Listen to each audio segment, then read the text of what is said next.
Monsieur Abnel. Ah, bonjour, cher ami. Comment on va? Bien, merci. Ah, je vous ai fait appeler. Que se passe-t-il? On ne vous voit plus. Vous le boudez? Oh non. Cigarette. Non, merci. Dites-moi, pourquoi avez-vous refusé de faire partie de la commission d'enquête? Oh, j'ai beaucoup de travail en ce moment et je fais déjà partie d'autres commissions. Avenel, répondez-moi franchement. Ce n'est pas parce que nous avons eu l'autre jour une petite discussion bien fraternelle? Eh bien, justement, si. Je voudrais vous parler de la franc-maçonnerie. Ah, mais bien, voyons, mais bien entendu. Asseyez-vous. Ah. Alors, je vous écoute. Eh bien, voilà, vous avez été mon présentateur, je vous dois une explication. Je suis décidé à déposer ma démission. Vous avez l'air d'avoir été déçu par la maçonnerie. Au pire, choqué. Pourquoi? Mais confessez-vous, mon vieux. Vous ne serez pas le premier maçon qui m'aura ouvert son cœur. Qu'est-ce qu'on vous a fait? Mais à moi, personnellement, rien. Mais je trouve ce milieu maçonnique... Pourri d'arrivistes écœurants. Je vous l'accorde. Ah, je ne vous le fais pas dire. Oh, croyez-vous que je sois dupe? Alors, je ne comprends pas. Autant de vertus affichées sur le programme à la porte. Tant de mystères à l'intérieur pour ne cacher que ces petites combines, ces appétits de comitard. Je m'attendais à trouver des hommes dévoués, sinon supérieurs. Au lieu de ça, je n'ai rencontré que des quémandeurs de bureaux de tabac ou de décoration, ou alors des fripouilles qui cherchaient à m'utiliser pour échapper à des condamnations. En dehors d'eux, des phraseurs, des sectaires ignorant tout, ne connaissant rien de l'histoire de leur pays, rien de l'histoire du monde, rien de la politique, rien de la philosophie, rien. Ah, des cerveaux vides, mais des dents longues et des langues folles. Et c'est cela qui gouverne la France. Quel grade avez-vous maintenant? J'ai été initié à la maîtrise il y a peu de temps. Eh bien, si vous avez le courage de vivre encore quelques années dans la médiocrité des ateliers bleus, vous passerez ensuite aux ateliers supérieurs. C'est mieux? C'est autre chose. Voyons, vous êtes 33e, n'est-ce pas? C'est le grade le plus haut dans la maçonnerie. Mon petit Avenel, je vais vous révéler, quoique je ne le doive pas, ces fameux secrets maçonniques dont on fait tant de mystères. En maçonnerie, on cache tout aux petites gens. En bas, vous ne savez rien. En haut, vous commencez à voir un peu plus clair dans le jeu mondial. Moi-même, je ne suis pas totalement éclairé sur les intentions des dirigeants de notre ordre. Et quand je dis dirigeants, je me trompe. Il n'y a pas de chef chez nous. Il n'y a que des exécutants. Je suis un pion sur un échiquier, j'accomplis une fonction. Je reçois des messages. J'obéis. Je transmets. J'agis. Mais qui dirige? Personne. C'est beaucoup plus compliqué et simple en même temps qu'on ne pense. Qu'est-ce que la maçonnerie? Des groupes d'hommes qui se sont réunis aux quatre coins de l'univers pour enserrer le monde dans un réseau aux mailles infranchissables.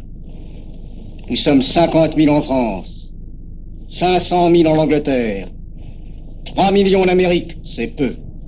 Mais c'est énorme, parce que nous formons un bloc uni d'une seule volonté. Nous rayonnons partout, nous commandons partout. Ici, 300 parlementaires sont francs-maçons. En Angleterre, le roi fait partie de notre ordre. Aux États-Unis, le président est 32e. Il n'y a pas un pays où nous n'ayons nos appuis secrets, nos hommes, nos banques, nos groupes dévoués. Et ceci n'est rien. Je ne vous montre là de la maçonnerie que la puissance physique.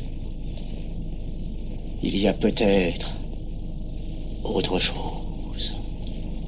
Mais quoi? Une doctrine supérieure. Une antique expérience des forces du monde qui nous permet de pousser les peuples tantôt vers la vie,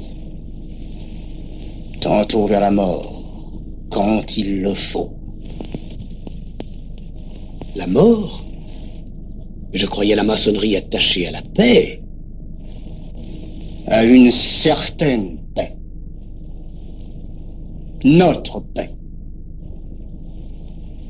Sinon,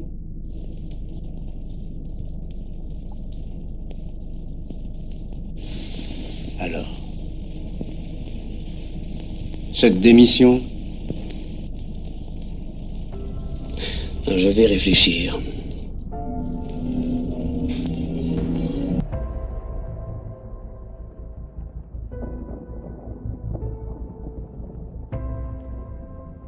La Fabian Society, créée en 1884, est un mouvement radical basé à Londres dans le but de renverser l'ordre existant et d'établir un gouvernement socialiste mondial contrôlé par ses dirigeants et par les intérêts financiers qui leur sont associés. Londres était déjà à l'époque le centre du capitalisme libéral, lui-même étant déjà subversif. La principale organisation radicale de promotion du socialisme en Angleterre était la First International, l'aile gauche socialo-communiste, anarchiste de groupes et syndicats, créée en 1864 par Karl Marx. Les doctrines de Marx n'étaient initialement disponibles qu'en français et en allemand. Par conséquent, elles n'ont eu que peu d'impact sur le public britannique. C'est son disciple Henry Hyndman qui fut le premier à vulgariser les enseignements de Marx et d'autres socialistes allemands en anglais. Hyndman a également été le fondateur en 1881 de la Fédération social-démocrate. Le rôle de Marx était d'utiliser les travailleurs comme des idiots utiles et des outils aveugles qu'il espérait pouvoir manipuler. Pour poursuivre leur conspiration au nom de la classe ouvrière, ils ont dû cultiver et façonner toutes sortes d'utopies communistes et socialistes. Marx espérait exploiter la jalousie du prolétariat pour imposer un enfer sur terre dans lequel la peur, la souffrance, la terreur et la trahison régnaient en maître. Dès le début, le mythe de Marx était imprégné d'occultisme. Son père, Herschel A. Levy Marx, un juge de la Cour suprême ayant des liens avec les Rothschild, s'était converti de manière opportuniste au christianisme en 1816. Quel était le mauvais sentiment, étant donné que le père de Herschel était un grand rabbin célèbre à Cologne? Son beau-père était également rabbin. Le 5 mai 1818, dans la ville allemande de Trèves, Marx est né. En dépit d'être un chrétien présumé, il a reçu le nom de Mosaïque Moshe Mordecai Levy Marx. Karl a été utilisé comme nom de couverture pour sa personnalité chrétienne. Il n'a été baptisé qu'à l'âge de 6 ans, mais on prétend qu'il était le 3e cousin de Lionel Nathan Rothschild, basé à Londres.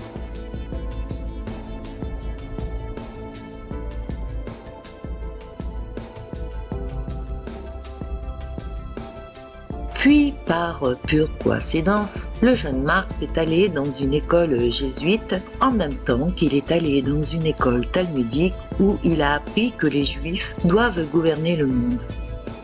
Bernard Lazare, un fonctionnaire et publiciste bien connu dans le judaïsme, a confirmé que Marx avait été profondément affecté par le talmudisme. Voici ce qu'il écrira dans ses poèmes. Cet art que Dieu ne veut ni ne veut, il saute au cerveau du brume noir de l'enfer, jusqu'à ce que le cœur soit ensorcelé, jusqu'à ce que les sens reviennent. Avec Satan, j'ai conclu mon marché. Avec dédain, je jetterai mon gant à la face du monde, et je verrai l'effondrement de ce géant pygmée dont la chute n'étouffera pas mon ardeur. Alors je pourrai marcher triomphalement comme un dieu à travers les ruines de leur royaume. Chacune de mes paroles est feu et action. Ma poitrine est égale à celle du Créateur. Les membres de la Fabian Society sont ses adeptes inconditionnels et qu'en ce sens, son communisme fut un moyen pour détourner et de couper les âmes humaines de la source, afin de les envoyer directement dans l'abîme. C'est bien en cela qu'ils sont si dangereux. Le but étant de détruire la spiritualité pour la remplacer par l'athéisme, qui est la religion de la science, d'effacer l'histoire pour ensuite détruire l'identité, la culture et de remplacer l'amour par la haine.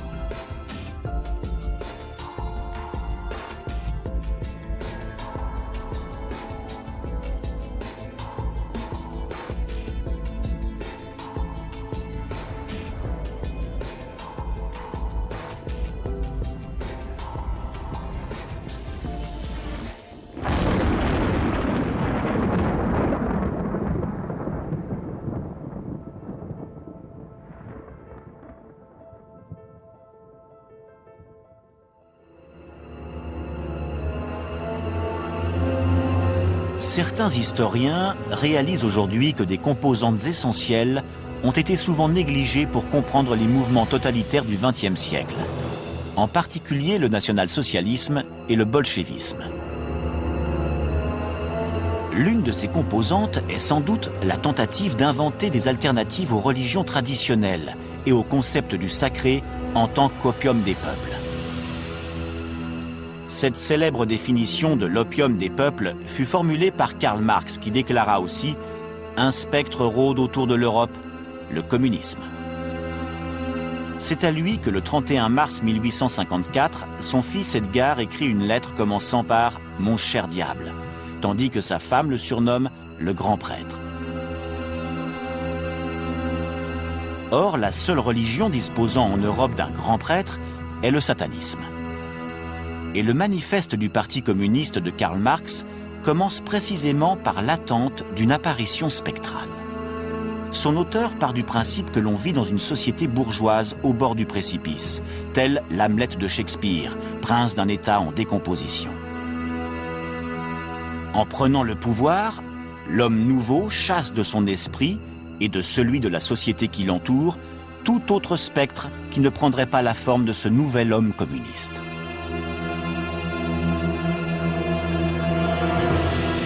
La Révolution remporte un franc succès là où Marx s'y attend le moins, c'est-à-dire en Russie en 1917. Pour Lénine, père de cette révolution, l'homme nouveau communiste et marxiste doit condamner la religion.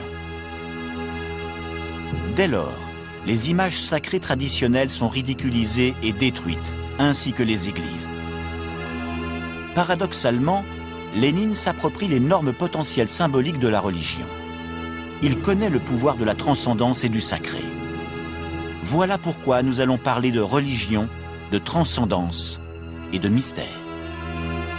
Nous allons parler de magiciens comme Raspoutine, du culte de Lénine vivant et de celui de Lénine mort, de son mausolée où repose sa dépouille et tout près de son cerveau analysé par les scientifiques. Nous parlerons du déchaînement de la violence anti-religieuse, d'une science fantasmagorique qui prétend pouvoir vaincre la mort, du mythe de Staline remplaçant celui de Lénine et de l'occultisme pratiqué y compris dans les différents communismes de Cuba, de Roumanie, de Corée et du Cambodge. Le fait d'attribuer à la seule droite politique un intérêt pour l'irrationnel ou la culture ésotérique est une erreur. Depuis le début du siècle dernier, tous les courants politiques, du libéralisme au communisme, ont été influencés, quand bien même marginalement, par cette culture ésotérique, y compris le bolchevisme. Quelques amis et collaborateurs de Lénine avaient une vision qui ne paraissait pas compatible avec le matérialisme historique et dialectique de Marx. Les constructeurs de Dieu, Anatoly Lunacharsky, l'idée de Bogdanov et du sang qui transmet une hérédité. Je crois véritablement que l'ésotérisme a été présent, y compris au sein même de la culture politique qui paraissait en être la plus éloignée.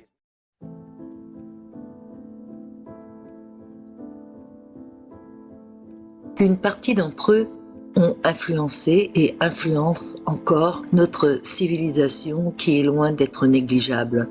Ils se présentent sous des étiquettes de philosophes, de penseurs, d'essayistes, de romanciers que nous retrouvons en arrière-plan du pouvoir. Et rares sont ceux qui réalisent aujourd'hui que les normes culturelles de la moralité ont été fortement façonnées par ces propagandistes adeptes du darwinisme social de ces 100 dernières années. Peu importe que vous les appeliez socialo-démocrates, communo-marxistes ou républicains, ce sont tous des pièges qui vous ont été tendus, car le but final est bien d'installer la dictature mondiale. Les fondateurs de la Fabian Society étaient Sidney et Beatrice Webb, George Bernard Shaw, financés par John David Rockefeller, eux-mêmes influencés par le marxisme et qui appartenaient au cercle de la Fédération social-démocrate. Ce qui les a distingués dès le départ, c'est la méthode par laquelle ils ont cherché à atteindre leurs objectifs. Alors que d'autres socialistes parlaient de révolution, les Fabiens résolurent de construire le socialisme progressivement et furtivement. Le but étant d'utiliser des méthodes indétectables pour réformer leur environnement en quelque chose d'utopique. C'était une alternative astucieuse à la Fédération marxiste socialo-démocrate de l'époque qui s'inspirait de la Révolution dite française que Karl Marx avait étudié scrupuleusement lorsqu'il vivait à Paris. Le plan fabien était totalement différent, même si la résultante devait rester la même. C'était de se servir des isoloirs et de la démocratie représentative comme instrument de changement. Ils infiltreront les institutions et pourront, comme des termites, les dévorer de l'intérieur. Ils occuperont ainsi des postes dans des établissements d'enseignement. Ils prendront des positions stratégiques dans le système judiciaire et gouvernemental. Ils prêcheront l'évangile fabien à des étudiants vulnérables qui n'avaient pas la sagesse pour savoir ce qui leur était imposé. L'école qu'ils créeront en 1895, l'économie de sciences politiques de Londres, appelée plus communément la LSE, produira 55 chefs d'État ou de gouvernement anciens et actuels et 18 lauréats du prix Nobel économique de paix et de littérature. De toutes les universités européennes, la LSE a formé le plus de milliardaires selon un recensement mondial en 2014. Ne soyez donc pas étonnés que George Soros l'ait fréquenté en 1954. Ce sont des milliers de fonctionnaires et les futurs présidents sur toute la planète qui seront formés à leur idéologie. Ils changeront ainsi l'issue des affaires judiciaires en recourant à la réinterprétation juridique et à des légendes sémantiques déterminées à un résultat souhaité par les juges fabiens.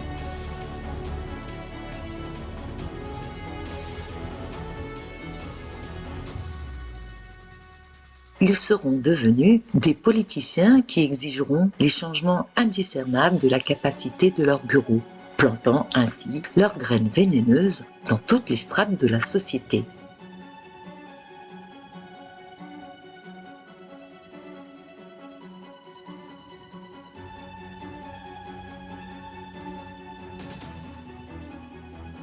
À sa création, la ruse habile de feindre la respectabilité tout en subvertissant la société à des fins révolutionnaires a eu un succès phénoménal. Cela leur a donné une entrée facile dans les gouvernements, les banques, les bourses et les universités pluridisciplinaires. La politique de tromperie leur a permis d'avoir leur gâteau et de le manger aussi.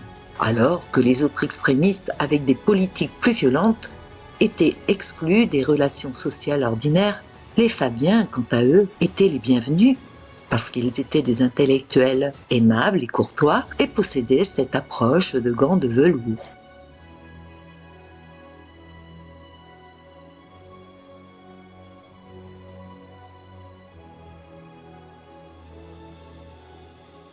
Mais sous leur rhétorique apparemment compatissante, les fondateurs de la Fabian Society étaient et sont, en réalité, snobs, élitistes et nourrissaient un mépris farouche pour les plus pauvres des pauvres. Ils étaient tous des fervents racistes, obsédés à soumettre l'humanité au nettoyage ethnique. George Bernard Shaw et les Webb ont ouvert la voie en combinant les idéologies progressistes du socialisme et de l'eugénisme. Ils ont ainsi fourni aux autres protagonistes génocidaires, comme H.G. Wells et la famille Huxley, la justification intellectuelle de la politique eugénique qui a conduit au scandale des générations volées et de multiples génocides à travers la planète. La vie humaine n'a aucune valeur à leurs yeux, si ce n'est que la leur. Parmi tous ces psychosociopathes, ils ont, dès la création de toutes leurs organisations, usé de leur influence pour semer les graines de l'oppression, scientifique totalitaire ou non de la raison. Et jusqu'aux années 40, ils n'ont jamais caché leur agenda psychopathique dont la promotion s'est faite à travers leurs livres, leurs films et leurs conférences. Ils nous ont tous amenés psychologiquement à accepter l'inacceptable. Pendant plus d'un siècle, cette organisation et toutes celles qui sont dites philanthropiques ont changé. Les lois, les modes, les mœurs, sapé la famille traditionnelle, les droits de propriété et la liberté individuelle. Tout ceci a été à peine perceptible au fil des décennies, pour en arriver à la dégénérescence que nous connaissons de nos jours. La Fabian Society a pour but de détruire les nations de l'intérieur et l'école de Francfort pour démolir les fondements de toutes les valeurs en les inversant. Ces deux organisations n'ont eu de cesse que de conspirer depuis plus de 137 ans. Ils ont vu tout ceci comme un projet à long terme et leur objectif s'est concentré clairement sur la famille, l'éducation, les médias, le sexe et la culture populaire. Ces philosophes marxistes néo-freudiens de l'école de Francfort voulaient de toute évidence créer des problèmes et semer la division dans les familles en creusant un fossé entre les parents et les enfants. Tout ce qui était bon dans les relations humaines devait être simplement détruit. Si les gens n'avaient pas de problème, alors les problèmes devaient être fabriqués pour rendre la vie impossible. Leur cause est le mal absolu.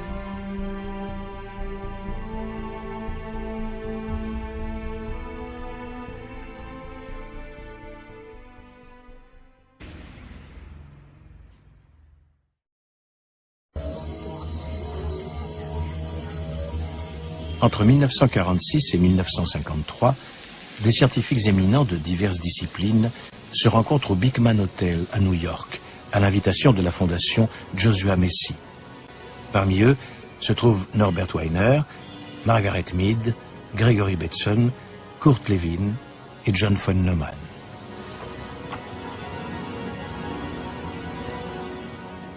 Le but de ces rencontres confidentielles, que l'on baptisera plus tard les conférences Macy et auxquelles participent parfois des agents de la CIA, créer une science permettant de prévoir et de contrôler le comportement humain. En ces temps de guerre froide, les États-Unis ont un besoin urgent de cette arme pour avoir l'avantage sur le nouveau champ de bataille du subconscient.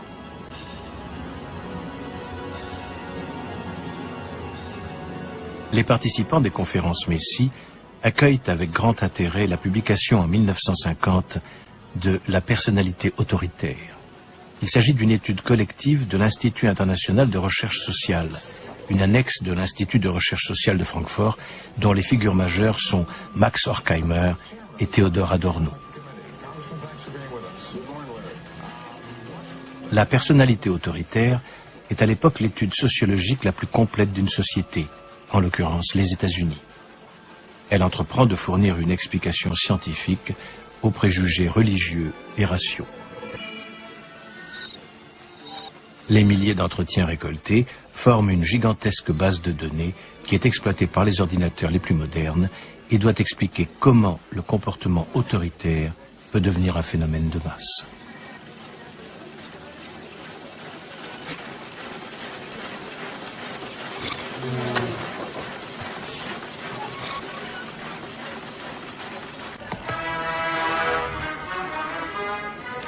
Les auteurs de l'étude pensent que la cause se situe dans la matrice autoritaire de l'homme. qui est la clé de la psychologie du fascisme et des systèmes autoritaires en général. Cette matrice se développe au travers de l'éducation et de la tradition. Elle est incompatible avec la représentation métaphysique d'une nature supranaturelle.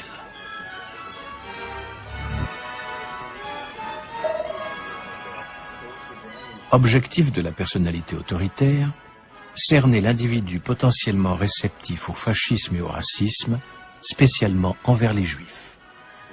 À cet effet, les sociologues mettent au point une échelle qui doit mesurer le potentiel fasciste de l'individu, baptisée échelle F.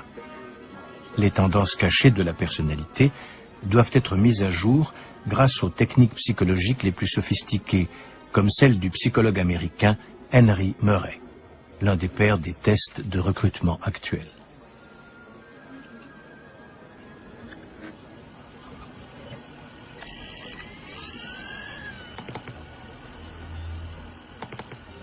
Pour éradiquer à jamais le fascisme et l'antisémitisme, il apparaît nécessaire de changer la nature de l'homme et son modèle culturel, afin que cette matrice autoritaire disparaisse définitivement.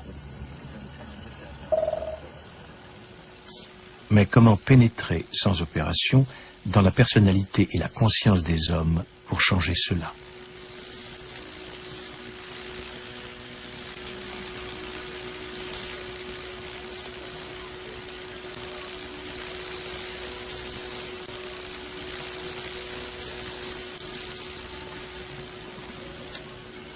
D'après le psychologue gestaltiste Kurt Lewin, l'un des participants aux conférences Messie, il convient d'abord de détruire les anciens équilibres et valeurs pour rendre les relations fluides.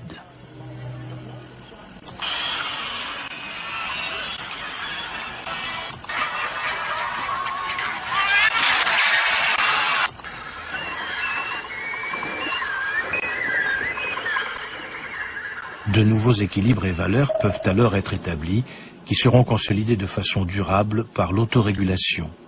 La rééducation devient de l'auto-rééducation. Le monde est censé se transformer en une société mondiale post-nationale et multiethnique sans frontières codifiées.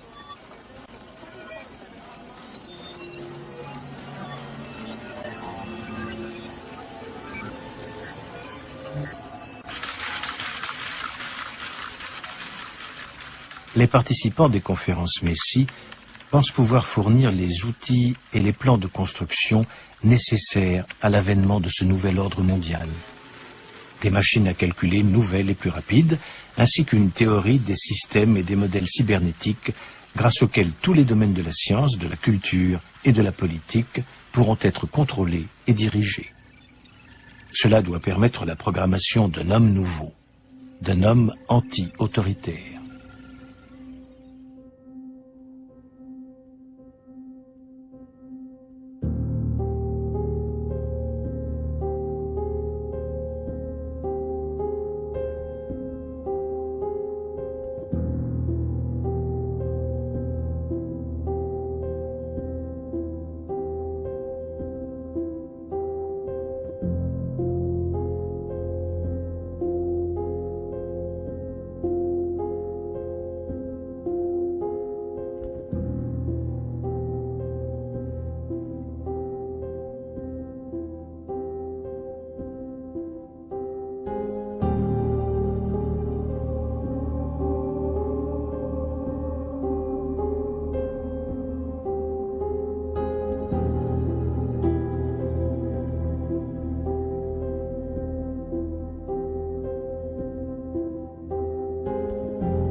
Quant au dramaturge Georges Bernard Shaw, un nazi de la première heure, il a ouvertement appelé les scientifiques à développer des gaz pour assassiner des races et des groupes qui ne voulaient pas être contrôlés dans leur utopisme fabien.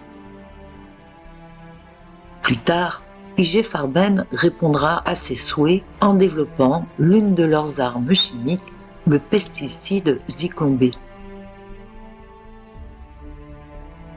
L'histoire vous cache qu'I.G. Farben rachètera Bayer en 1925, puis sera officiellement démantelé en 1945 pour réapparaître sous une autre appellation, Farben Fabriken, Bayer AG, et récemment, ce groupe qui détient les laboratoires pharmaceutiques vient de racheter Monsanto.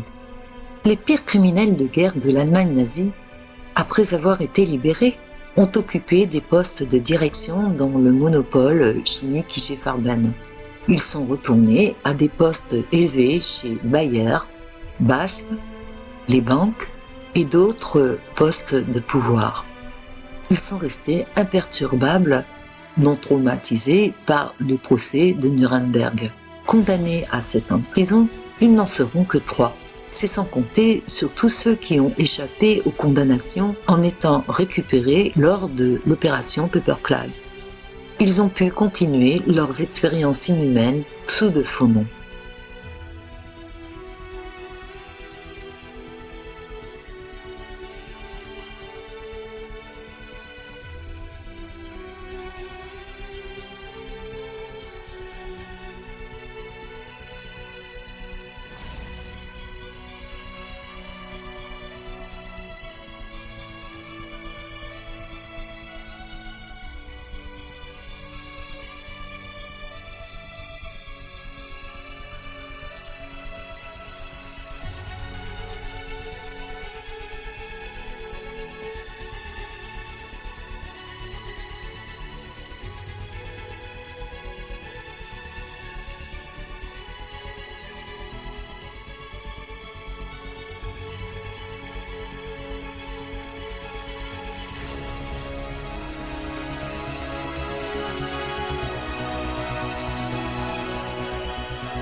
Shaw a également exigé un système dans lequel les humains devaient siéger dans un comité et justifier de leur existence, devant un panel de fonctionnaires qui avaient le droit de décider du sort d'une personne.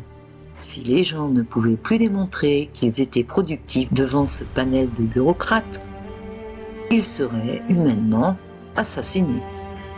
Voici ce qu'il a appelé de ses vœux. And say every 5 years or every 7 years, just put him there and say, Sir or Madam, now will you be kind enough to justify your existence? If you can't justify your existence, if you're not pulling your weight in the social vote, if you're not producing as much as you consume, or perhaps a little more, then clearly we cannot use the big organization of our society for the purpose of keeping you alive, because your life does not benefit us and it can't be of very much use to you.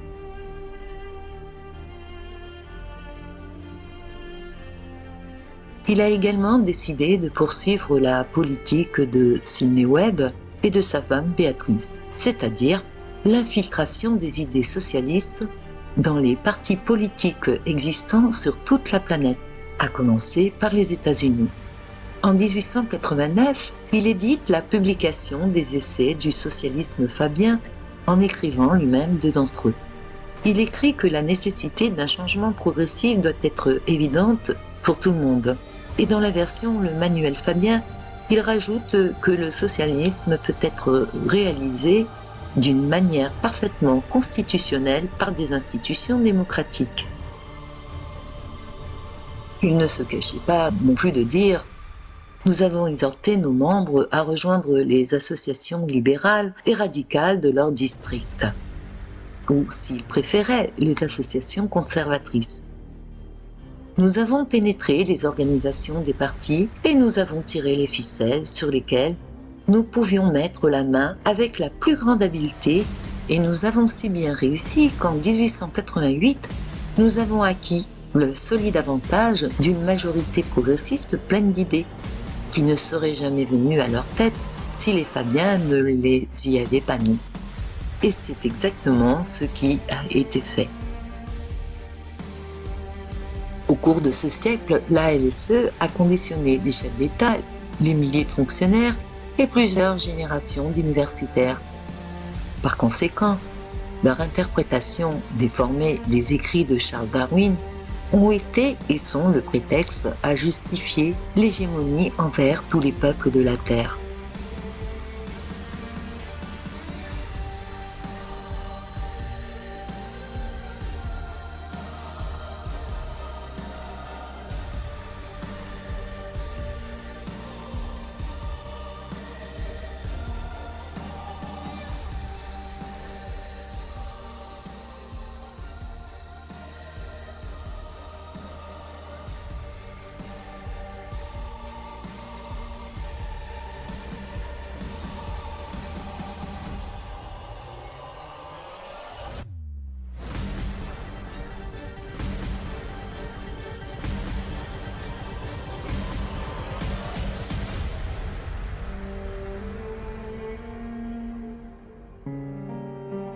George Orwell, de son vrai nom Eric Blair, a fait ses études à Eton College, un centre d'éducation Illuminati.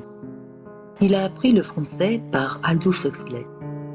C'est ainsi qu'ils sont devenus amis de longue date.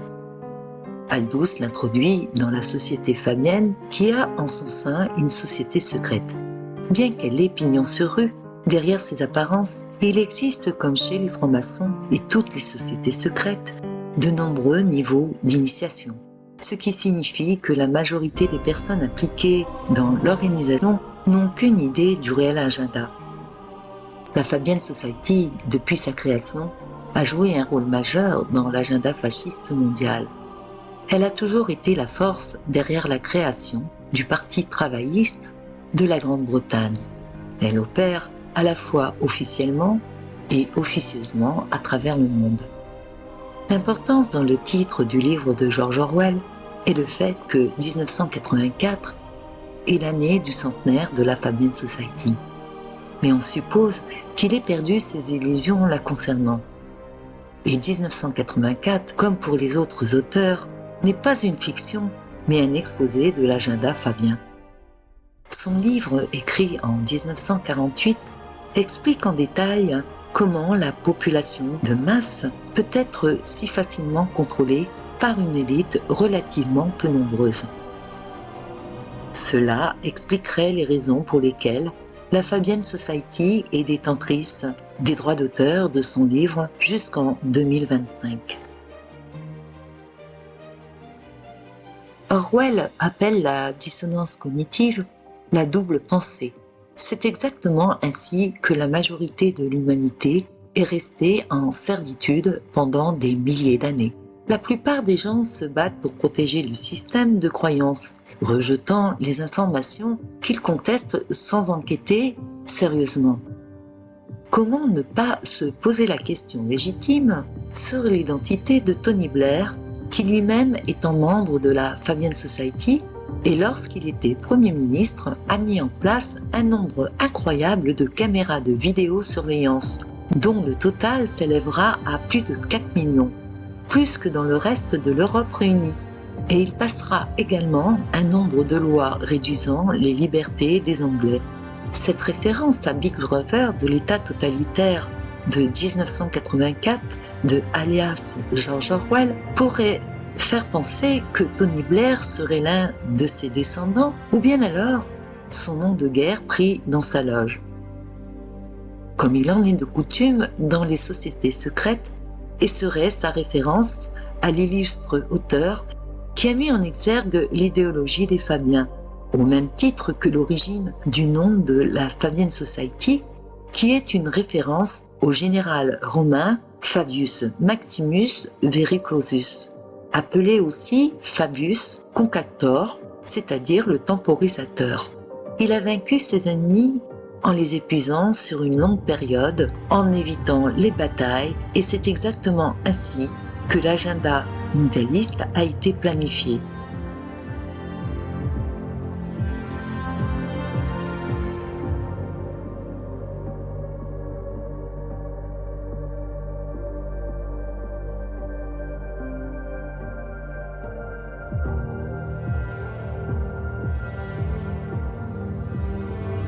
Alors, que penser de l'identité de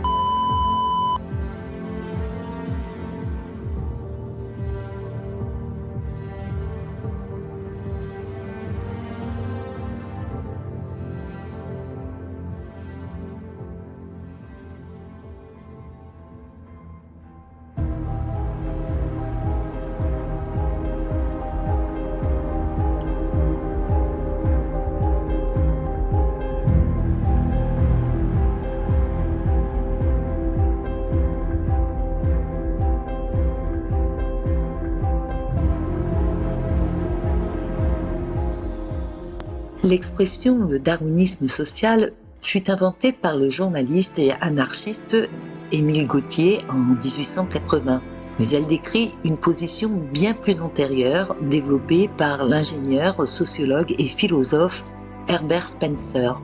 On lui doit d'ailleurs une formule devenue classique par laquelle on résume souvent le darwinisme qui est la survie du plus apte. Pour Darwin, Spencer ne respecte pas la réalité historique et il fait un usage abusif des thèses évolutionnistes ainsi que des concepts qu'il lui a empruntés. Sa position est réductrice et anti-scientifique. Charles Darwin ne l'a même pas évoqué pour les sociétés humaines, car il explique que chez les humains, il existe des instincts sociaux tels que la sympathie, l'altruisme et le sens de la solidarité. Ces qualités morales sont devenues partie intégrante de la culture. Si elles aussi ont été sélectionnées, c'est qu'elles facilitaient la survie des premiers groupes humains. Le plus apte n'étant pas forcément le plus vigoureux ou le plus habile à la chasse. Or, en sélectionnant les comportements sociaux, la sélection naturelle équilibre l'inné par l'acquis. C'est ainsi que la nature et culture s'amalgament peu à peu. Le contexte des pressions sélectives changeront. C'est ce que Spencer et les darwinistes sociaux ont fait fi de ne pas comprendre. Malheureusement, après la mort de Darwin en 1882, la tendance imprimée durant les années 1860-70 l'emportera, et bien des secteurs de sa théorie défendront le darwinisme social plus fidèle aux thèses de Spencer qu'aux siennes. C'est ainsi qu'en son nom, la protection sociale devient pour Spencer l'un des handicaps majeurs au développement des groupes sociaux, ce qui justifiera l'abolition des lois pour les plus démunis et la justification de l'esclavage.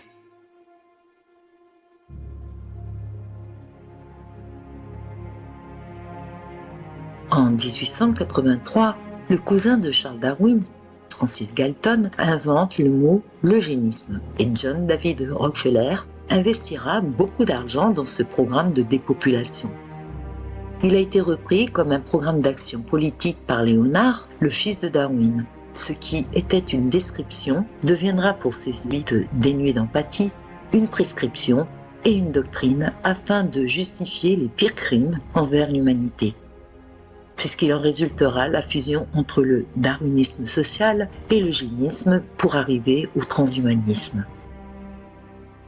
Dans les années 1870, Spencer était le philosophe le plus lu dans le monde anglophone. Les opinions racistes de Spencer et la promotion du darwinisme social ont eu le plus grand effet sur notre culture et qui a conduit à l'adoption d'une compétitivité des plus sauvages pour la richesse. la position et les privilèges qui sont les moteurs dominants du sens social de soi. Dans la famille Huxley, demandait le grand-père, Thomas Henry Huxley, qui a également ouvert la voie en étant l'un des premiers à classer la race humaine en 4 catégories raciales: européenne, mongole, noire et australienne. Chaque catégorie a été décomposée en sous-catégories et classée selon divers attributs, dont l'intelligence. La sélection naturelle a été utilisée pour expliquer les raisons pour lesquelles la race européenne était supérieure. Huxley a également introduit la révolution darwinienne dans toutes les institutions religieuses pour lesquelles il a développé le terme antireligieux agnostique. Dans ce contexte, il a affirmé que tous les êtres humains descendent des singes et que l'humanité n'est en réalité rien d'autre. Il publiera la place de l'homme dans la nature. Son intention sera toujours de ramener l'homme au niveau d'un singe et sera également la clé pour éteindre l'optimisme dans la culture qui avait émergé de la Révolution américaine.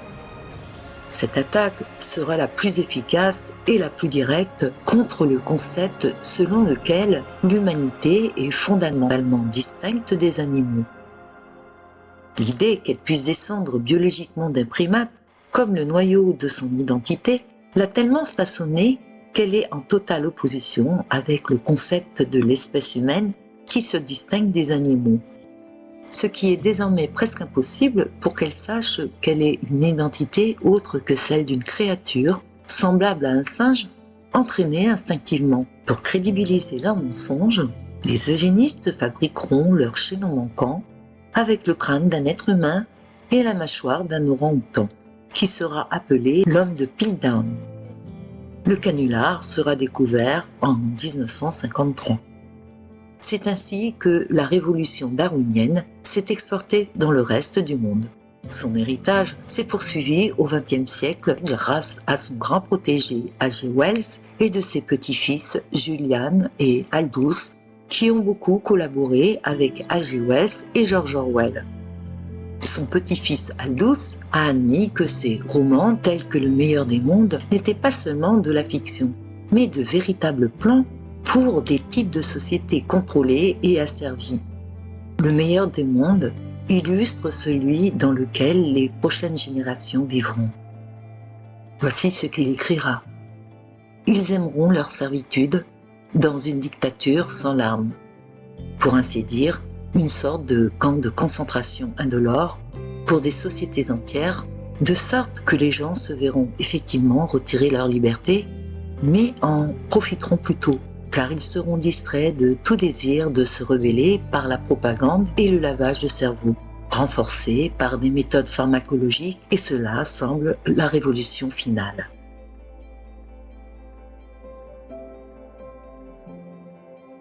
Huxley était l'une des seules personnalités à détailler les émergences qui règnent invariablement sur une population de consommateurs à faible revenu, où les gens pensent qu'ils sont toujours heureux, obtiennent toujours ce qu'ils veulent et ne veulent jamais ce qu'ils ne peuvent pas avoir. Grâce à un processus d'élevage systématique et compliqué, c'est un lieu dans lequel l'artifice règne et les enfants sont conditionnés à privilégier le consumérisme, le plaisir sexuel et le dévouement à un état mondial. Ici, les émotions et les idéaux réels sont purgés et des concepts tels que la famille, la religion, l'empathie et l'honneur sont interdits. Tous remplacés par le nouveau processus biologique de la vie humaine, contrôlé à tous les niveaux. Le meilleur des mondes a prévu la prévalence omniprésente des drogues, à la fois légales et illégales, et comment les produits pharmaceutiques finiraient par calmer un nombre croissant d'enfants. Le génie génétique, l'euthanasie et même la corruption au sommet du sport mondial font tous partie de son avenir cauchemardesque où une culture populaire artificielle et banale opiace les masses. Dans le meilleur des mondes, les manières dont la technologie sous le contrôle d'élites puissantes présente une ressemblance frappante avec les méthodes utilisées par les médias sociaux, la pornographie, la publicité et la télévision. L'idée de Huxley de films interactifs sensibles anticipe la télé-réalité, les selfies et le voyeurisme sur Internet de notre époque. Et son sens du conditionnement infantile parle puissamment à un âge où les enfants aussi jeunes que 4 ans sont accros aux iPads. L'auteur britannique H.G. Wells est connu principalement pour avoir utilisé ses romans de science-fiction pour exposer leurs objectifs politiques et eugénistes. C'est la raison pour laquelle la science-fiction reste un aspect central de la grille de contrôle psychopathique. Wells et sa philosophie déformée a joué un rôle prépondérant à la création d'Hitler et de Staline en termes d'acceptabilité parmi les penseurs les plus enclins à la science dans les décennies qui ont précédé 1919. Bien que certaines personnes le qualifient comme un prophète, il n'est pas plus prophète que George Orwell ou Aldous Huxley. Ils exposent tous le plan machiavélique de ces deux organisations, comme le font encore de nos jours leurs successeurs. Dans son livre « La destruction libératrice » paru en 1914, raconte l'histoire d'une guerre généralisée aboutissant à un État mondial constitué en 10 blocs. C'est dans ce livre que l'on trouve pour la première fois l'expression « le nouvel ordre mondial ». Par la suite, il a récidivé en publiant un livre en 1940 au titre sans équivoque « Le nouvel ordre mondial ». Wells, comme vous l'aurez compris, se place sur le terrain politique basé sur l'idéologie génocidaire et eugénique de la Fabian Society. Il déclarera « Cette conspiration ouverte selon lui n'est pas un projet visant à renverser les gouvernements existants par des attaques insurrectionnelles. Il ne veut pas les détruire, ni en altérer les formes. Il faut les rendre négligeables en remplaçant leurs fonctions. C'est bien ce que fait l'Union européenne. Il n'y a aucun secret à ce sujet. Alors, comment les Fabiens ont-ils réussi à cacher ça? Nous sommes tous censés croire que le socialisme, dans son essence même, est antipathique au capitalisme. Cette croyance s'effondre depuis quelques années et de nos jours, c'est une évidence. Il écrira en 1920 que les grandes entreprises ne sont aucunement antipathiques au communisme, car plus les entreprises grandissent, plus elles se rapprochent du collectivisme. C'est la voix supérieure de l'élite qui prime au lieu de la voix des masses qui s'appauvrissent et qui subissent. Il écrira « Les nouveaux républicains constitueront une franc-maçonnerie informelle et ouverte. De toutes sortes de manières, ils influenceront et contrôleront l'appareil des gouvernements sensibles. Nous pouvons tisser un système mondial d'activité monétaire et économique alors que les politiciens, les diplomates et les soldats sont encore trop occupés avec leurs anciennes et bouffonneries habituelles pour réaliser ce que nous faisons. » Wells a préconisé non seulement le meurtre, mais aussi la stérilisation et le contrôle des naissances comme un moyen efficace de débarrasser la Terre des races et des peuples inférieurs qui sont des mangeurs inutiles.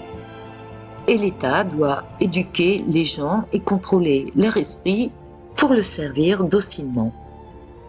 Il croyait que l'évolution opérant d'elle-même n'était pas progressiste, mais devait être dirigée par l'élite instruite et intelligente. Il était fermement opposé à ce que les chrétiens soient autorisés à enseigner Dieu et leurs enfants à la tolérance religieuse. Pour toutes ces raisons, il a activement travaillé à l'établissement du programme d'eugénistes. Ces œuvres ne seront pas de simples divertissements ou théoriques. Ce sont des travaux futuristes qui devront entraîner l'asservissement de la société.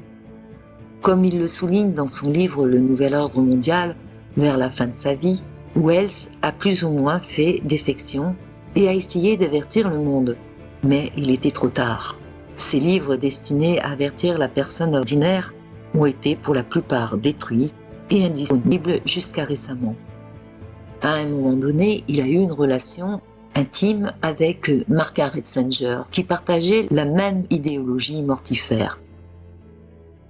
Elle fondera en 1916 le planning familial pour le contrôle des naissances. Et à partir de là, il sera rapidement développé en un mouvement qui deviendra mondial. Les eugénistes sont divisés en deux camps, le positif et le négatif. Le camp positif croit qu'il faut encourager ceux qui ont une génétique supérieure à la fois à avoir plus d'enfants que ceux qui ont une génétique inférieure. Et le camp négatif croit qu'il faut empêcher ceux dont la génétique est inférieure à avoir des enfants. Elle se situait dans le second camp. Ils en sont tous venus à croire que le domaine de la génétique était la clé de tous les traits et comportements humains. Elle était convaincue que la génétique des gens pauvres les rendait incapables de se développer en membres utiles de la race humaine. En permettant aux pauvres de se reproduire, elle croyait qu'ils allaient submerger l'élite privilégiée par leur nombre.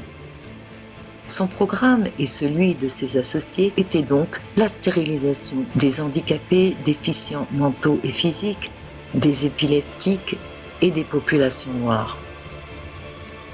C'est ainsi qu'ils ont réussi à convaincre plus de 30 États américains pour la stérilisation obligatoire, qui ont adopté des lois autorisant les agences à stériliser de force celles considérées comme inaptes à procréer, et qui se pérennisera jusqu'à nos jours dans un silence total des mainstream dont on sait à qui ils appartiennent. Elle écrira « La chose la plus miséricordieuse que la grande famille fasse à l'un de ses membres en bas âge, c'est de le tuer. Ou aucune femme n'aura le droit légal d'avoir un enfant, et aucun homme n'aura le droit de devenir père sans autorisation parentale. » Tout au long de sa vie, Margaret Sanger a soutenu que les pauvres et les handicapés étaient des sous-humains. Stériliser les pauvres était l'une de ses obsessions. Dans l'un de ses discours en 1932, elle expliquera que la paix exigeait que les gens appliquent une politique sévère et rigide de stérilisation et de ségrégation à cette catégorie de population dont la descendance est déjà contaminée et dont l'héritage est tel que des traits répréhensibles peuvent être transmis à la progéniture. En 1926, elle a accepté une invitation à prendre la parole au sein du Ku Klux Klan, dans sa branche féminine. Cette organisation franc-maçonne dont le grand pontife était Albert Pike, celui qui avait déjà programmé les 3 guerres mondiales et diverses révolutions à venir sur toute la planète, pour la prise de contrôle de l'humanité par cette minorité amorale.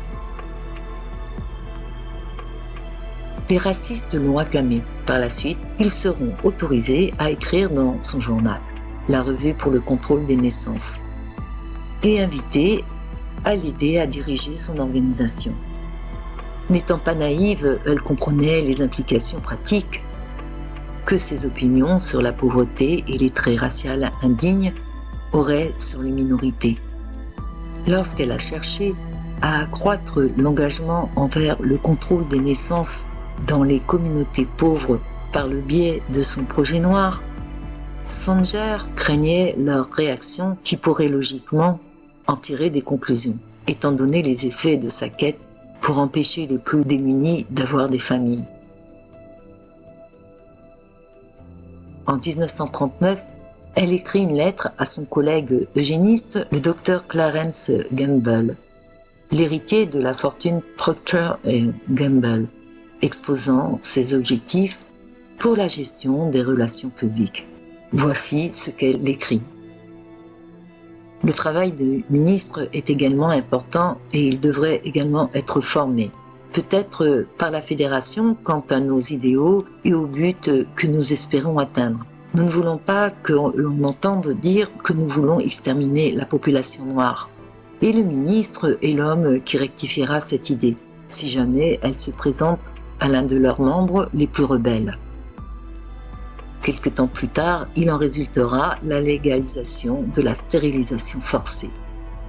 Margaret Sanger et le planning familial étaient pleinement conscients que les minorités étaient fortement représentées dans les catégories de personnes qu'elle appelait le déchet humain et erreur raciale. La fondatrice de la Fabian Society, Beatrice Webb, considérait l'eugénisme comme la question la plus importante de toutes, tandis que son mari Sidney révélait le caractère étatiste et dirigiste du mouvement avec la déclaration selon laquelle aucun eugéniste ne peut être un individualiste du laisser-faire. Il doit interférer encore et encore. Et pour Georges Bernard Shaw, le seul socialisme fondamental possible est la socialisation de l'élevage sélectif de l'homme.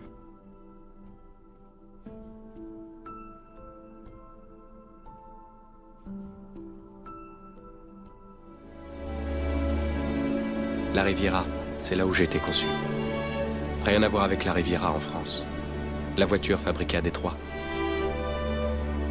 On disait qu'un enfant conçu dans l'amour avait une plus grande chance d'être heureux. C'est une chose que l'on ne dit plus. Je ne comprendrai jamais ce qui a poussé ma mère à placer sa confiance dans les mains de Dieu plutôt que dans celle de son généticien local. 10 doigts, 10 orteils, c'est tout ce qui importait autrefois. Plus maintenant.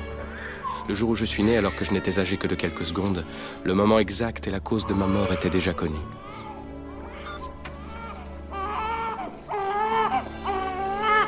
Affection neurologique, 60% de probabilité. Psychose maniaco-dépressive, 40% de probabilité. Hyperactivité, 89% de probabilité. Trouble cardiaque, 89% de probabilité. Risque de mort prématurée. Espérance de vie, 30 ans et 2 mois. 30 ans. Le nom sur le certificat? Anton. Non, Vincent Anton. Oui, c'est un joli nom. Je sais qu'il fera quelque chose. Tu feras quelque chose. Pourquoi investirais ton temps d'argent pour m'entraîner, alors qu'il y a un millier de candidats avec un bien meilleur profil? Peu importait le nombre de mensonges dans mon CV, mon véritable CV était dans mes cellules. Un légitime dépistage de drogue peut tout aussi bien se transformer en un coup d'œil illégitime sur votre avenir dans la compagnie. Bien entendu, la discrimination est illégale. On appelle ça du génoïsme. Mais personne ne prend la loi au sérieux. Pour les êtres génétiquement supérieurs, le succès est plus facile à atteindre. Et quand pour une raison ou une autre, un membre de l'élite traverse une période difficile, son identité génétique devient un bien précieux pour les gens sans scrupules. Ce qui est perdu pour l'un est gagné pour l'autre.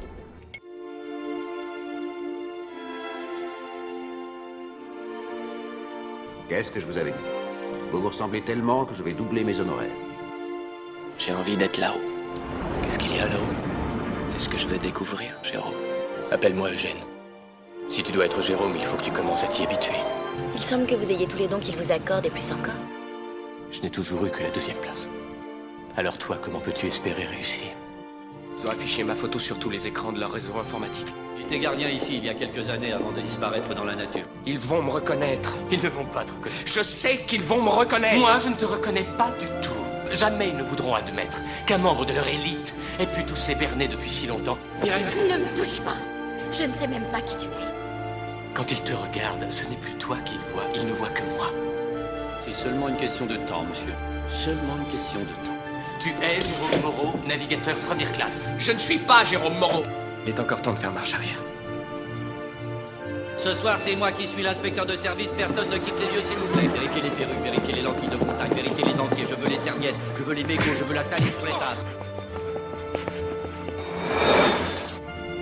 Alors ?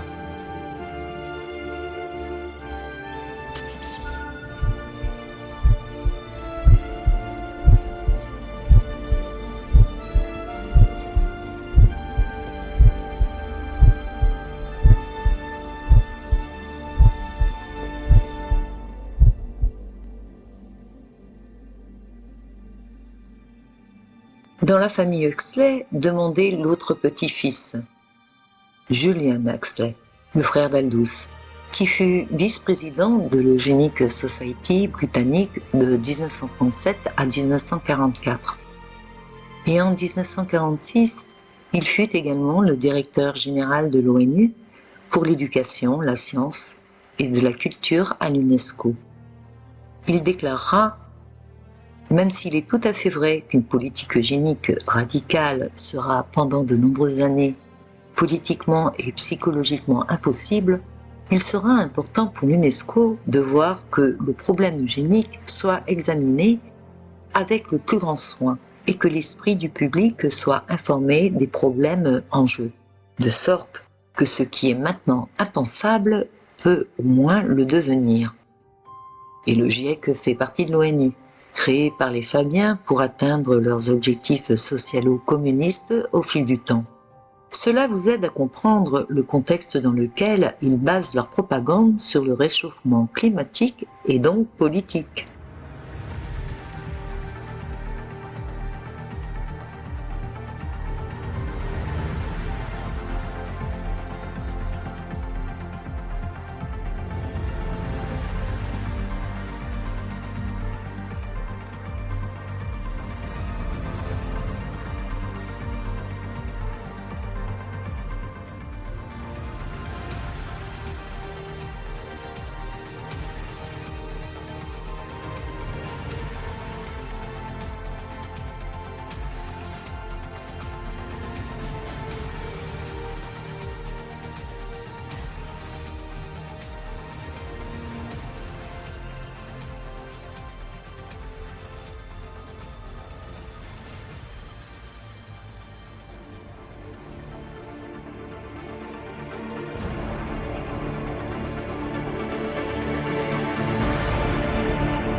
Une pandémie est un moyen efficace de se débarrasser des mangeurs inutiles, sans détruire les biens. La pandémie de grippe de 1918-1919 a infecté 20% de la population mondiale et tué plus de 60 millions de personnes. C'est environ 3 fois plus que toutes celles qui ont été tuées et mutilées pendant la Première Guerre mondiale, et c'est comparable aux pertes de la Seconde Guerre mondiale. Pourtant, cette peste moderne est passée aux oubliettes de notre histoire. Pourquoi ? Était-ce une stratégie délibérée des jésuites tapis dans l'ombre pour finir le travail qu'ils ont commencé ? La Révolution dite française a tué 2 millions de nos ancêtres, quand en fait, ils voulaient les tuer tous, c'est-à-dire 26 millions de Français. Pas étonnant que toutes ces entités criminelles soient venues comme Karl Marx et bien d'autres en France pour étudier le drame caché de notre histoire, pour l'avoir ensuite mis en œuvre dans les autres pays depuis plus de 2 siècles. Alors, comment ne pas se poser la question sur les origines de la grippe dite espagnole qui aurait dû être nommée en réalité la pneumonie bactérienne de Rockefeller. Étonnamment, dans l'histoire dramatique de nos ancêtres, nous retrouvons un autre Gates, Frédéric Gates, qui apparaît dans l'histoire tragique de l'après-Grande Guerre. Membre de la Fabian Society, il a étudié à l'université de Yale celle-ci ayant sa société secrète strictement célèbre, le Skull and Bones, étant un lien direct avec le nazisme. Il n'y a aucune affirmation qu'il ait pu en être membre. C'est une sacrée coïncidence que son nom soit aussi porté par Bill et aussi associé à la famille Rockefeller comme Frederick Gates l'était, et qui partage la même idéologie génocidaire. Le père de Bill, William Henry Gates Sr., banquier et avocat de premier plan, était également profondément impliqué, siégeant au conseil d'administration de Margaret Sanger, le planning familial ou parentalité planifiée, promouvant la législation sur l'avortement, qui est aujourd'hui une usine d'avortement et de vente de matériel extrait de fœtus avortés, avec en arrière-plan des pratiques douteuses, scandaleuses de trafic. Quel est le pourcentage de probabilité que tout ceci soit dû au hasard? Pour ces multimilliardaires, c'est récurrent de brouiller les pistes sur leurs origines. On ne peut donc avoir que de fortes suspicions. Beaucoup pensent qu'il serait bien son grand-père sans que ceci soit affirmé. Le père de Frederick Gates était médecin et le père de John Davidson, un voleur et charlatan bigame qui vendait de l'huile de serpent, fugitif et recherché pour viol. Il a utilisé un titre inventé se présentant comme Dr Bill Livingstone, célèbre spécialiste du cancer, bien qu'il ne soit ni médecin, ni célèbre, ni spécialiste du cancer. Deux familles au parcours disparate. Là aussi, c'est un pur hasard que le caducée pharmaceutique soit un serpent qui entoure une coupe sur une croix. Est-ce vraiment relié à la déesse de la santé Igi? C'est de notoriété publique que, pour tous ces satanistes, les chrétiens doivent disparaître. L'association Gates-Rockefeller sera plus que fructueuse. Rockefeller était déjà milliardaire grâce à la Standard Oil. Il s'enrichira encore plus et sur ses conseils, il lui fera remarquer qu'en faisant la promotion uniquement de ses médicaments et des traitements, il pourra avoir un contrôle des populations. Frederick Gates créa la Fondation Rockefeller en 1913, le premier outil dans lequel, sous le vocable de charité, les milliardaires américains mettent en œuvre la forme de l'ingénierie sociale et de la politique qu'ils souhaitent imposer au gouvernement. Toutes les autres fondations, jusqu'à la Soros Open Society, sont créées sur ce modèle original. Sous la direction de Frederick Gates, qui était le gestionnaire de la Fondation Rockefeller, cette institution a financé 3 volets. Les chaires de médecine, celles de sciences sociales, le contrôle de l'opinion publique à travers la sociologie et l'eugénisme. De la même façon qu'il avait racheté toutes les petites concessions de pétrole en sous-main en ruinant les petits propriétaires. Il renouvellera l'opération avec les petits laboratoires. S'il n'était pas le propriétaire, il en deviendra le principal actionnaire. Gates lui proposera de former la Rockefeller Institute Medical, appelé depuis Rockefeller University, basée à Londres. Frederick Gates était membre de la Fabian Society. Des études l'accusent d'être le coupable de l'épidémie de grippe dite espagnole qui a tué plus d'hommes entre 1918 et 1919 que la Grande Guerre. Ce sont les Espagnols les premiers qui ont alerté le reste du monde, qui n'était pas encore censuré comme c'était déjà le cas en France. La pandémie ne provenait pas d'Espagne, ni même des fronts européens. Ce sont les soldats américains déjà infectés qui l'ont apporté, à commencer par la France, qui en a payé un lourd tribut après la Serbie.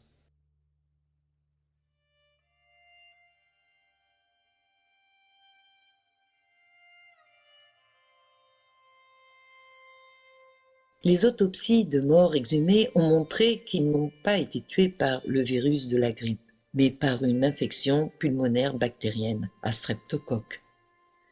Et la Fondation Rockefeller et les Britanniques ont largement distribué un certain nombre de vaccins totalement expérimentaux et qui ont été conçus et fabriqués grossièrement. Les premiers cas de grippe dite espagnole a été détecté à Fort Riley au Kansas en 1918. La Fondation Rockefeller a administré l'injection promue par Frederick Gates à 4700 soldats. Frederick Gates lui-même le rapporte. Reçu le 20 juillet 1918. À Fort Riley, la maladie s'est manifestée immédiatement, le même jour que la 3e injection, et sous forme explosive. Un précédent très sinistre, qui rappelle notre triste actualité.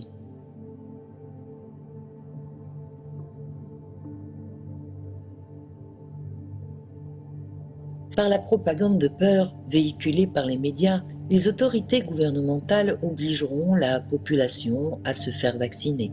Les autres pays emboîteront le pas. La propagande voulait que la grippe qui sévissait en Europe était extrêmement mortelle alors que c'était juste la grippe saisonnière. La vaccination intensive tuera entre 50 et 100 millions de personnes et les seules qui n'en mourront pas, ce seront celles qui ne seront pas tombées dans le piège de la propagande. Les victimes principales avaient moins de 40 ans. Beaucoup de personnes anti-masques s'insurgeront. Une partie de la population résistera à le porter. Elle ne fera pas plus confiance en leurs gouvernants à cette époque-là qu'elle ne le fait de nos jours, qui, en toute logique, en comprenaient toute l'absurdité.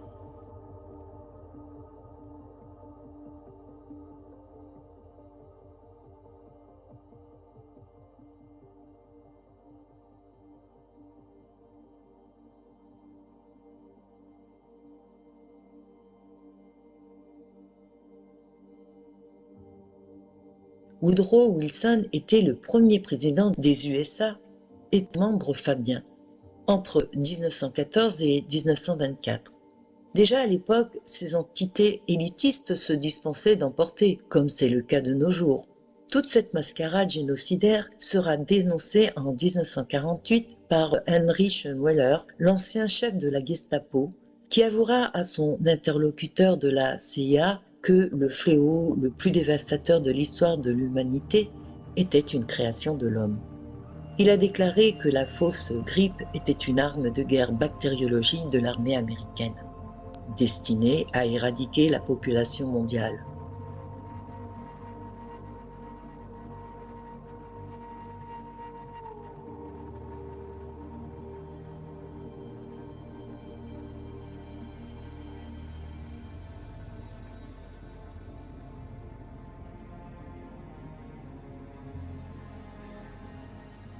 Pour justifier la politique de réduction de la population, le thème du réchauffement climatique est largement mis en avant.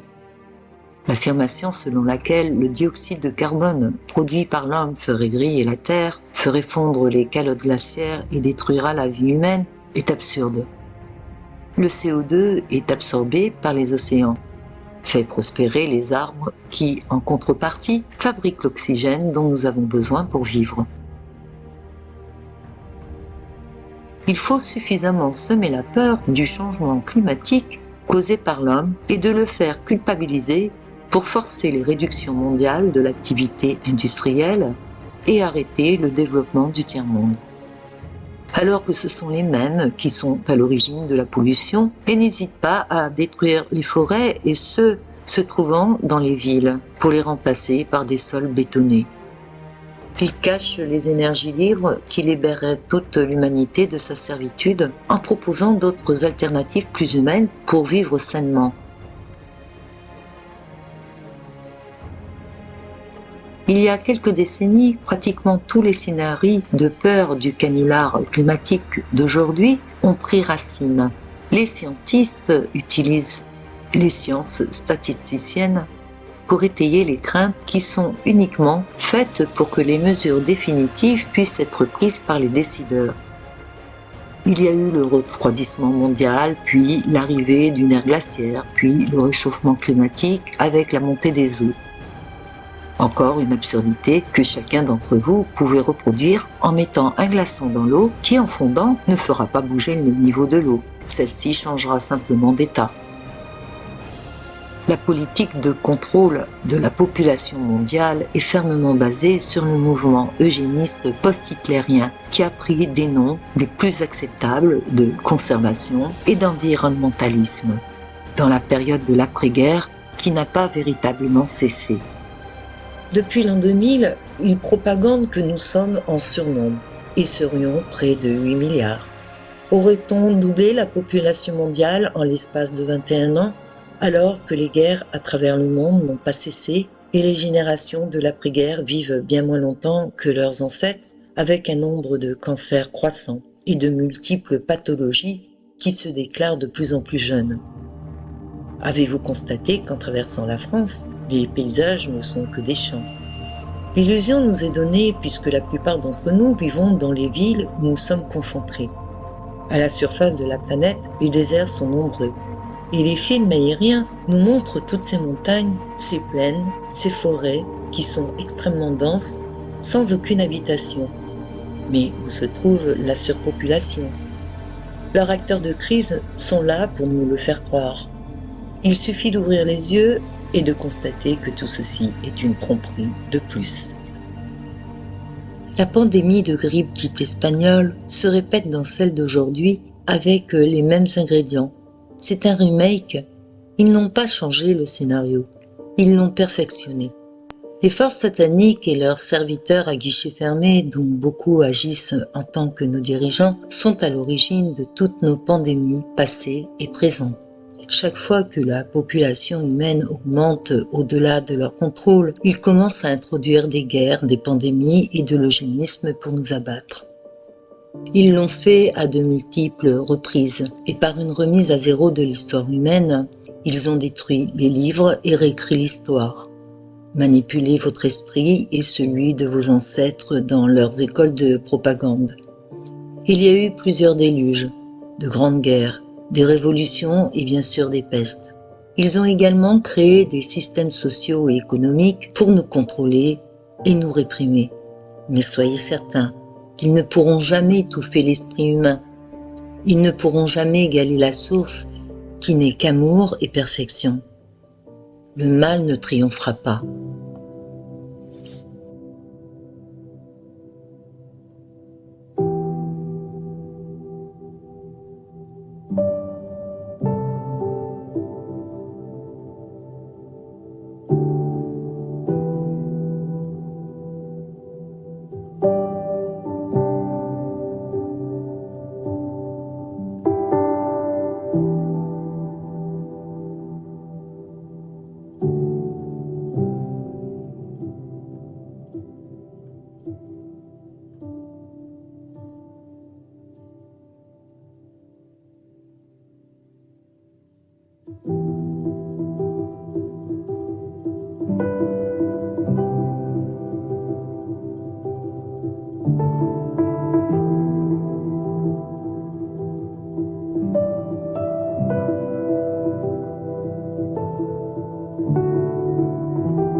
Sur cette stèle funeste, plusieurs langues y sont inscrites, mais la langue française n'y figure pas. La France est-elle dans leur programme de disparition totale ?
La science et la technologie sont des béquilles et des jouets qui ne seront jamais à la hauteur de la technologie organique ultime qu'est votre corps. Bien sûr, nos corps ont été empoisonnés et abrutis, mais nous pouvons encore faire des choses incroyables, une fois pleinement éveillés, qui effaceront le besoin de toute leur technologie.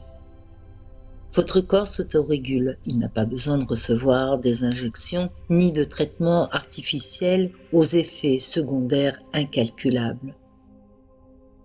Ils vous ont fait croire que la médecine naturelle était une science de charlatans. Si celle-ci l'était, quelles sont les raisons de vouloir l'interdire si elle est inefficace? Dans ce monde aux valeurs totalement inversées, qui allez-vous croire? La vérité se trouve tout autour de vous. Il suffit d'observer la nature et la manière dont vivent et se soignent les animaux sauvages. C'est une très belle leçon de vie. Les injections sont des poisons et peuvent vous endommager irrémédiablement, voire vous couper de votre source divine. Les masques sont malsains et dégradants, comme nous l'avons vu dans la première partie de ce film. C'est un signe d'esclavage et de soumission qui perdurera si vous consentez à l'être et conditionnera le futur de vos enfants. La distanciation sociale est destinée à vous diviser et vous conquérir. Le but de ces parasites est de vous rendre pauvres, parce que les pauvres n'ont aucun pouvoir. La pauvreté, la peur et l'ignorance sont leurs clés sur notre planète, qu'ils ont rendus malades, comme la plupart d'entre nous le sommes. Vous êtes tous des êtres souverains. Vous n'avez aucunement besoin d'eux pour exister. Sans votre consentement, ils ne peuvent rien faire. Reprenez-leur votre pouvoir. Et surtout, cherchez la connaissance qui vous rendra libre. C'est la meilleure arme que vous pourrez avoir pour les contrer. Ils n'attendent que votre violence pour vous faire tomber dans leur piège en vous provoquant et vous envoyer dans l'abîme. Les humains doivent s'unir plus que jamais pour vaincre toute la perversité qui les anime. C'est vraiment moins qu'une question de santé et de contrôle dont se nourrissent les parasites des dimensions inférieures. Ce n'est que lorsque nous nous reconnecterons collectivement à notre moi que nous battrons et échapperons à ce cauchemar pandémique récurrent et de leur matrice artificielle. Nous ne les nourrirons plus. Sans votre peur, ils n'ont aucun pouvoir. Ils ne pourront jamais avoir de prise sur vous. Votre peur est leur carburant pour avancer. Ne leur donnez pas cette énergie. Transformez-la et utilisez-la pour créer en énergie d'amour qui participeront à élever vos vibrations pour faire naître la nouvelle terre sur laquelle vous voulez voir grandir vos enfants et prospérer parmi les animaux qu'ils auront cessé de faire souffrir. Cherchez le sauveur qui est en vous et non pas à l'extérieur. Ce sont encore et toujours les mêmes familles qui ont créé le mouvement New Age dans les années 60 pour vous faire espérer et vous détourner de la source. Ils vous leurront avec leurs faux Christ et leurs faux prophètes, et de par votre inertie, ils continueront à mettre en place la tyrannie mondiale et couperont votre âme de la source. Elle a mis en vous toutes les solutions pour vaincre ces entités parasites. Soyez le chemin rayonnant pour vos enfants. Nous, les êtres humains, sommes la force de dire non et de ne plus consentir à ce jeu de dupes où l'humanité reste toujours perdante. Soyons unis, l'unité fait notre force. Nous sommes tous l'étincelle de la divine source.